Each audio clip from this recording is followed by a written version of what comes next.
Alam mo, pag bata ka at ang nanay mo in love at dumadating ang kanyang asawa, hindi mo naman iniisip kasal ba sila, hindi sila kasal.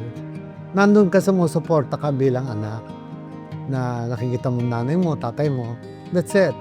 But I never thought that kami ay legitimate child. Only when we grew up, we come to learn. My mother filed a case in court for acknowledgement and support sa Juvenile Delinquent Court ng Quezon City. That is the only time.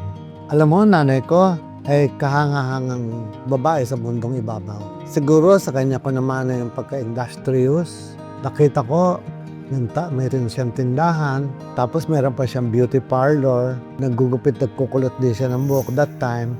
Nagtitinda pa siya ng alahas. Nagpapaupahan din siya doon sa mga tabi-tabi.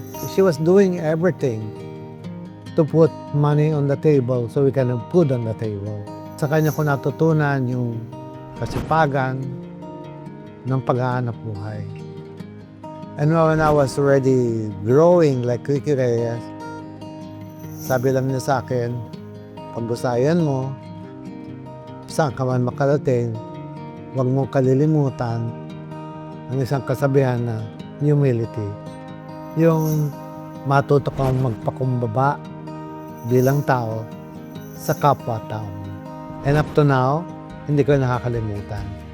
At the back of my mind, laging binubulong ng nanay ko yung pagpapakumbaba, which I do in my life. I practice in my life.